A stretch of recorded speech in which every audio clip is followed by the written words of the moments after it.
Hello दोस्तों, स्वागत है आपका मेरे YouTube चैनल परीक्षा प्लानिंग।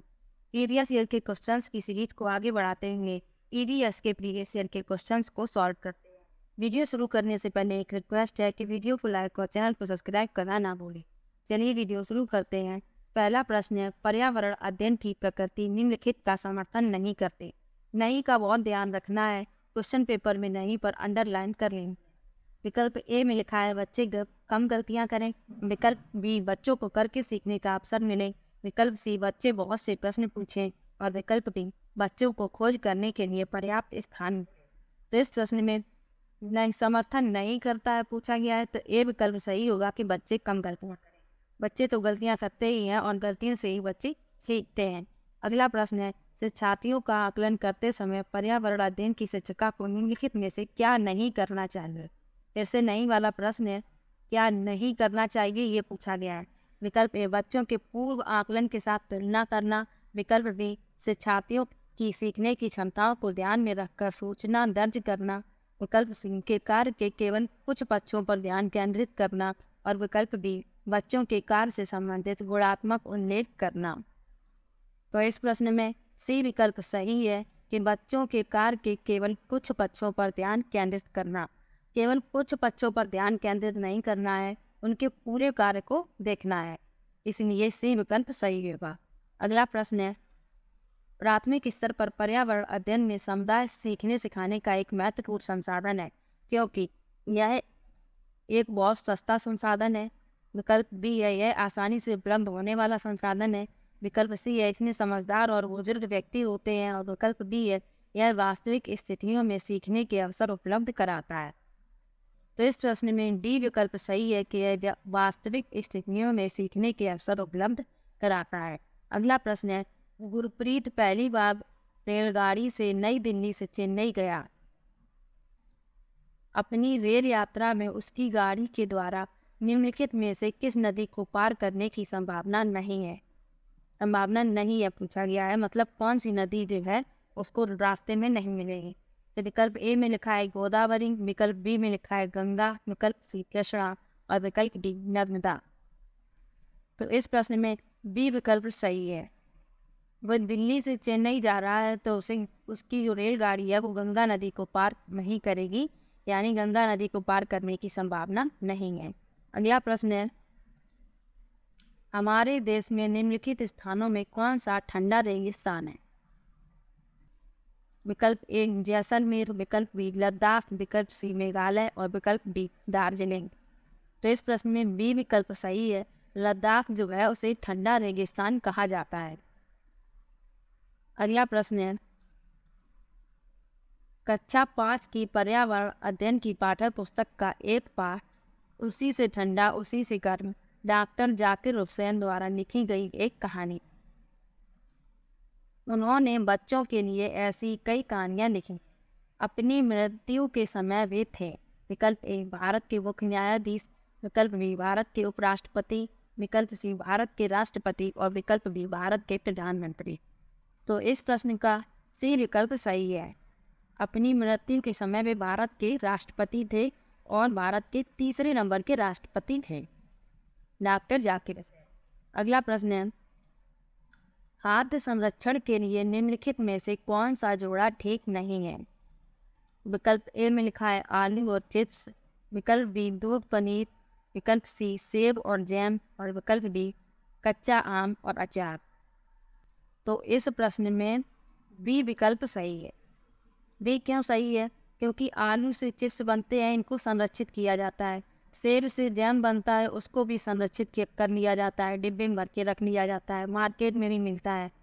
और कच्चा आम होता है, उससे अचार बना लिया जाता है और वो अचार कई दिनों तक रखा जा सकता है। लेकिन दूध से जो पनीर बनाया जाता है उसको संरक्षित नहीं किया जा सकता, इसलिए इसका बी विकल्प सही होगा। अगला प्रश्न है, घरों के नीचे दी गई विशिष्टताओं का पर विचार कीजिए। घरों की कुछ विशेषताएं दी गई हैं, उन पर विचार करना है। निचली मंजिल में कोई खिड़की नहीं, पेड़ के तनों की लकड़ी से बनी ढालू छतें, पत्थर के खंभों पर जमीन से लगभग 10 से 12 फुट ऊंचाई पर बने घर, पत्थर गारा और चूने से बनी मोटी दीवारें, और लकड़ी के फर्श। लेह और लद्दाख के घरों में ऊपर दी गई कौन सी विशेषताएं पाई जाती हैं? ये जो विशेषताएं दी गई हैं उनमें से लेह और लद्दाख की विशेषताएं बतानी है कि लेह लद्दाख में कैसे घर होते हैं। तो निचली मंजिल में कोई खिड़की नहीं, ये सही है। पेड़ के तनों की लकड़ी से बने ढालू छतें, ये गलत है। लेह लद्दाख के विषय में बताना है, लेह लद्दाख के विषय में बताना है तो उन्हीं का चयन करेंगे। पत्थर के खंभों पर जमीन से लगभग 10 से 12 फीट ऊंचे घर, ये भी गलत है, बी गलत है, ए सही है। उसके बाद पत्थर गारा और चूने से बनी मोटी दीवारें, ये सही है। और लकड़ी के फर्श, ये सही है। तो ए, डी और ई सही है। तो इसमें सी विकल्प में ए, डी और ई है, इसलिए इसका सी विकल्प सही है। ये लेह और लद्दाख के घरों की विशेषताएं हैं। अगला प्रश्न है, निम्नलिखित का अध्ययन कीजिए। कौवा पेड़ की ऊंची डाल पर अपना घोंसला बनाता है। इस घोंसले को बनाने में कई प्रकार की चीजें, यहाँ तक कि लकड़ी की शाखाएं, लोहे के तार भी होते हैं। एक चालाक पक्षी भी है जो अपना घोंसला नहीं बनाता और कौवे के घोंसले में अंडे दे देता है। बेचारा कौवा अपने अंडों के साथ इन अंडों को भी सेता है। यह पक्षी कौन सा है? विकल्प ए में लिखा है कंचिड़ी, विकल्प बी बसंत गौरी, विकल्प सी कोयल और विकल्प डी शक्करपोड़ा। तो इस प्रश्न का सी विकल्प सही है। कोयल एक ऐसा पक्षी है जो अपना घोंसला कभी नहीं बनाता और कौवे के घोंसले में अपने अंडे देता है। अगला प्रश्न है, निम्नलिखित में से कौन बीज नहीं है? कौन सा बीज नहीं है ये बताना है। विकल्प ए गेहूं, विकल्प बी काली मिर्च, विकल्प सी साबूदाना और विकल्प डी सौंफ। तो इस प्रश्न में जो बीज नहीं है वो बताने हैं। तो गेहूं बीज है, इससे नए पौधे उग सकते हैं। काली मिर्च भी बीज है, सौंफ भी बीज है, लेकिन साबूदाना बीज नहीं है, इसलिए सी विकल्प इसका सही है। क्योंकि साबूदाना जो है एक साइकस नाम का पौधा होता है, उसके तने से तैयार किया जाता है। ये बीज नहीं है और ना ही इससे पौधे उगाए जा सकते हैं, इसलिए सी विकल्प। रेहाना अपने परिवार के साथ केरल जाती है। वहाँ उसे ऊंचे वृक्ष दिखाई पड़ते हैं जो उसके गृह नगर शिमला के ऊंचे वृक्षों से भिन्न है। उसने केरल में कौन से वृक्ष देखे?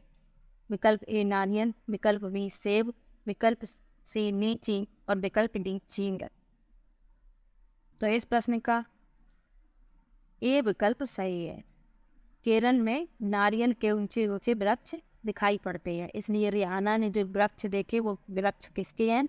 नारियल के। अगला प्रश्न है, बच्चों के द्वारा सब्जी बाजार में इकट्ठी की गई निम्नलिखित सामग्री में से उन्हें पहचानिए जिनके भीतर बीज होते हैं। आलू, टमाटर, नाशपाती, चीकू, भिंडी, करेला, प्याज, खीरा। तो ये सब्जियां लिखी हैं और उन सब्जियों को बताना है जिसमें बीज होते हैं। तो ये सब्जियों में से उनका चयन करेंगे जिसमें बीज होते हैं, फिर विकल्प में देखेंगे कौन सा विकल्प सही है। तो आलू में बीज नहीं होते क्योंकि आलू तना है। टमाटर में होते हैं, नाशपाती में भी होते हैं, चीकू में भी बीज होते हैं, भिंडी में भी बीज होते हैं, करेले में भी बीज होते हैं, प्याज में बीज नहीं होते और खीरा में भी बीज होते हैं। तो टमाटर, नाशपाती, चीकू, भिंडी, करेला और खीरा। तो जिस विकल्प में ये सब्जियां होंगी वही विकल्प सही होगा। टमाटर, नाशपाती, चीकू गलत, ये भी गलत। टमाटर, नाशपाती, चीकू, भिंडी, करेला और खीरा, सी विकल्प इसका सही है। अगला प्रश्न है, नीता आंध्र प्रदेश जाती है और 2 साड़ियाँ खरीदती है जो खास तौर पर वहीं बनाई जाती हैं। वे क्या कहलाती हैं? पोचमपल्ली और कलमकारी, पोचमपल्ली और कांजीवरम, कलमकारी और चंदेरी और डी कलमकारी और कंथा। तो इस प्रश्न में ए विकल्प सही है, पोचमपल्ली और कलमकारी। आंध्र प्रदेश की बात हो रही है और जो साड़ियाँ वहाँ बनाई जाती हैं वो पोचमपल्ली और कलमकारी कहलाती हैं। अब एक प्रश्न और बनता है कि पोचमपल्ली जो गांव है वो किस राज्य का हिस्सा है? तो जो पोचमपल्ली गांव है वर्तमान में तेलंगाना का हिस्सा है। पहले आंध्र प्रदेश का था लेकिन अब वर्तमान में पोचमपल्ली जो गांव है वो तेलंगाना के अंतर्गत आता है। इस प्रश्न में ए विकल्प सही है, पोचमपल्ली और कलमकारी।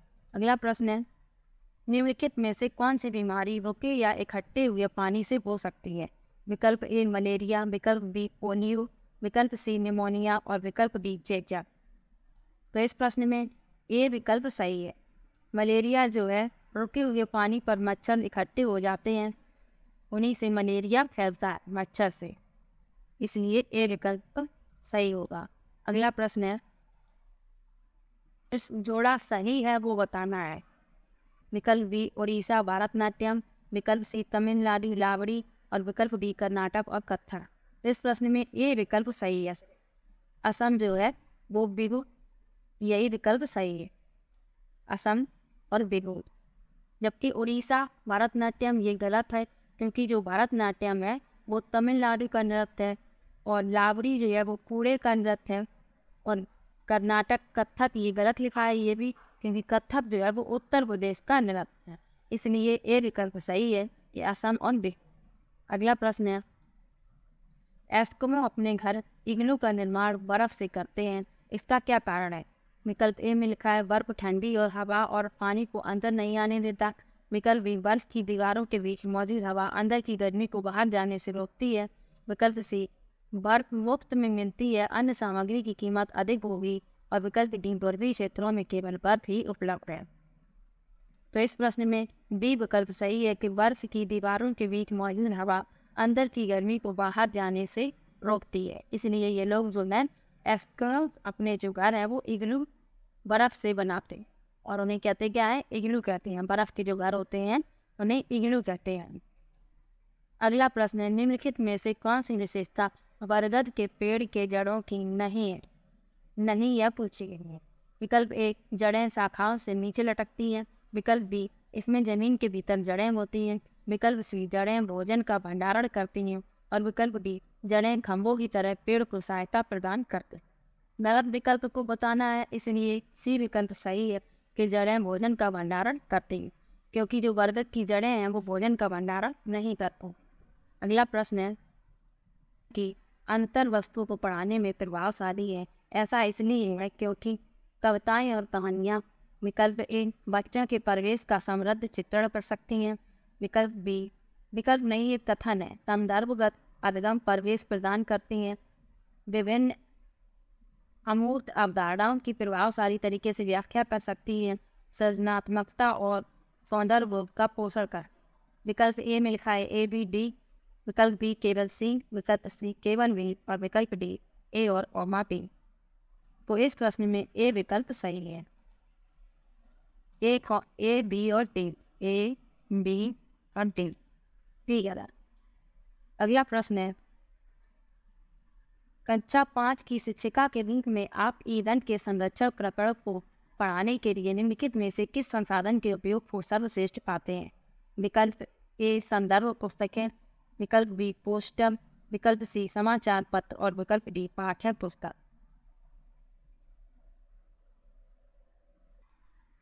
तो इस प्रश्न में सी विकल्प सही है, क्योंकि समाचार पत्र में वर्तमान की जानकारी दी जाती है और सर्वश्रेष्ठ संसाधन के रूप में बताना है तो समाचार पत्र, सी विकल्प सही होगा।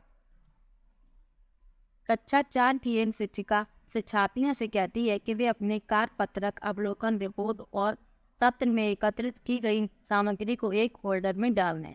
इन फोल्डर को कहा जाता है। विकल्प ए पोर्टफोलियो, विकल्प बी दत्तकार, विकल्प सी परियोजनाकार और विकल्प डी घटना वृत्तांत अभिलेख। तो इस प्रश्न में ए विकल्प सही है कि पोर्टफोलियो। अगला प्रश्न है, एनसीईआरटी की पर्यावरण अध्ययन की कक्षा की पाठ्य पुस्तक में सुनीता अंतरिक्ष में शीर्षक पाठ स्पेसशिप में अंतरिक्ष यात्री सुनीता विलियम्स के अनुभवों का वर्णन करता है।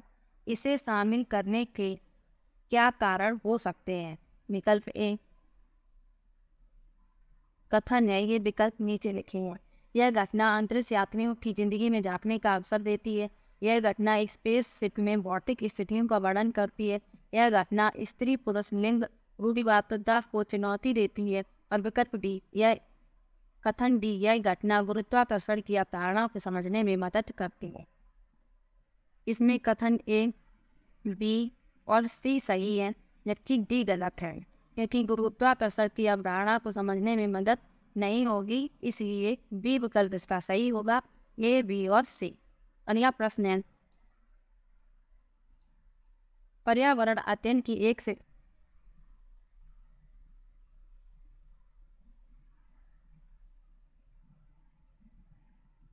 पर्यावरण अध्ययन की एक शिक्षिका निम्नलिखित कारणों से अपनी कक्षा का प्रारंभ कुछ मुख्य प्रश्न पूछते हुए करती है। सबसे कम प्राथमिकता वाला कारण कौन सा है, इसे चुनिए। विकल्प ए से छात्रों का चिंतन उद्दीप्त किया जा सकता है। विकल्प बी प्रश्न से छात्रों में उत्सुकता जगाते हैं। विकल्प सी प्रश्न प्रकरण को संदर्भपरक बनाने में मदद करते हैं। विकल्प बी से छात्रों का चिंतन सीमित किया जा सकता है। तो इस प्रश्न में डी विकल्प सही होगा। सबसे कम प्राथमिकता का कारण बताना है तो डी विकल्प सही है कि शिक्षार्थियों का चिंतन सीमित किया जा सकता है। अगला प्रश्न है, किसी क्रियाकलाप के लिए समूह बनाते हुए सामाजिक अध्ययन के शिक्षक को चाहिए कि वह विकल्प ए सुनिश्चित करे कि लड़के लड़कियों के समूह अलग अलग हों। विकल्प बी उनके अंकों के अनुसार समूह बनाए। विकल्प सी केवल 2 समूह बनाए और प्रत्येक में बहुत से विद्यार्थी हों। विकल्प डी सभी प्रतिभागियों को सहभागिता और सहयोग सुनिश्चित करें। तो इस प्रश्न में डी विकल्प सही है कि सभी प्रतिभागियों का सहभागिता और सहयोग सुनिश्चित करें। अगला प्रश्न है, प्राथमिक स्तर पर पर्यावरण अध्ययन की पाठ्य पुस्तक में निम्नलिखित में से कौन सी विशेषता नहीं होनी चाहिए। विकल्प ए यह छात्रों की वैविध्यपूर्ण पृष्ठभूमि की जरूरतों को पूरा करती है। विकल्प बी यह वास्तविक कहानियों और घटनाओं को शामिल करती है। विकल्प सी यह परिभाषाओं और अमूर्त अवधारणाओं की व्याख्या करने पर ध्यान केंद्रित करती है। और विकल्प डी यह प्राकृतिक और समाज सांस्कृतिक परिवेश को एकीकृत तरीके से प्रस्तुत करती है। तो इस प्रश्न में सी विकल्प सही। अगला प्रश्न है, पर्यावरण अध्ययन शिक्षण के संदर्भ में राष्ट्रीय पाठ्यचर्या की रूपरेखा NCF 2005 निम्नलिखित में से किसी प्रस्तावित नहीं करती। विकल्प ए बच्चों के अनुभवों को और संदर्भों से जोड़ना। विकल्प बी हस्तपरक क्रियाकलाप। विकल्प डी तकनीकी शब्दावली से परिचित कराना। और विकल्प डी विषय अनुसार उत्पादक। तो इस प्रश्न में सी विकल्प सही है। जो राष्ट्रीय पाठ्यचर्या की रूपरेखा है वह तकनीकी शब्दावली से परिचित नहीं कराते हैं। अगला प्रश्न है,